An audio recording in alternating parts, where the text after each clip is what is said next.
Hi friends, welcome to our channel డేగా విహారీ. మేము తీసినటువంటి ఒక 8 అద్భుతమైన ప్రదేశాలను ఈ వీడియోలో మీకు వివరిస్తాను. మొదటిది, ఎంతో ప్రాచీన చరిత్ర కలిగిన ప్రదేశం కొలనుపాక. ఇక్కడే రేణుకాచార్యులు జన్మించి శైవ ప్రచారం చేసి ఇక్కడే శివైక్యం పొందారని స్థల పురాణం చెబుతుంది. ఆలయాన్ని పంచమ పీఠాలలో మొదటిగా పిలుస్తారు. ఇక్కడే మనం చూడవచ్చు, ఒకే లింగం పైన 1000కి పైగా శివలింగాలను అయితే మనం దర్శనం చేసుకోవచ్చు. ఇక్కడే చండీమాత అమ్మవారిని మనం చూడవచ్చు. రెండవది, అంతగిరి గ్రామంలో ఉన్నటువంటి ఒక గుట్ట పైన లక్ష్మీనరసింహస్వామి గుడి పక్కనే ఒక బండరాయికి శాతవాహనుల కాలం నాటి ఒక శాసనం అయితే కనిపిస్తుంది. ఈ శాసనం చదివితే చనిపోతారని ఇక్కడ ప్రచారం ఉంది. మూడవది, గంభీరావుపేటలోని శ్రీ సీతారామచంద్రస్వామి దేవాలయంలోని 700 సంవత్సరాల క్రితం వెలిగించిన నందదీపం ఏదైతే ఉందో ఆ నందదీపం ఇప్పటికీ వెలుగుతూనే ఉండడం ఈ ఆలయం యొక్క ప్రత్యేకత. చూడవచ్చు ఇక్కడ మనం నందదీపాన్ని. నాలుగవది, సంగెం గ్రామం నల్గొండ జిల్లాలోని మూసి చిన్నేరు నదుల మధ్యలో ఒక శివలింగం అయితే మనకు కనిపిస్తుంది.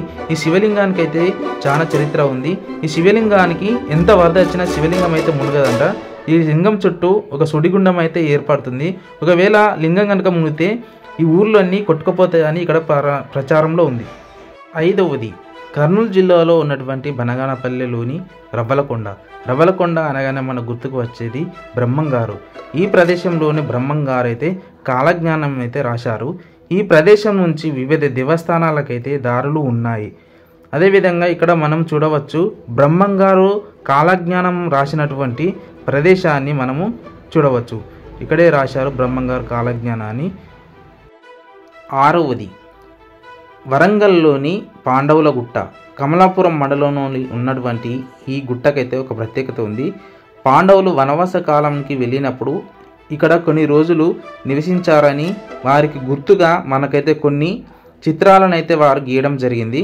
ఇక్కడే మనం చూడవచ్చు, ఇవే చేపలు, ఫిషెస్. అదేవిధంగా మనకు క్లియర్గా కనిపించేటటువంటి జింకలను అయితే మనం చూడవచ్చు.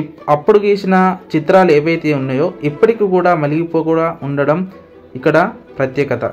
ఒకసారి అయితే మీరు కూడా వీలైతే వెళ్ళి చూడండి. ఈ ప్రదేశం అయితే నాకు బాగా నచ్చింది, మీకు కూడా నచ్చుతాను అనుకుంటున్నాను. ఏడవది, శనిగారం శాసనం.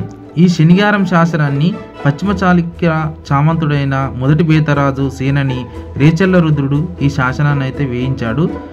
ఇది ఎప్పుడు వేయించాడంటే 1051 సంవత్సరంలో శనిగారం శాసనాన్ని అయితే వేయించడం జరిగింది.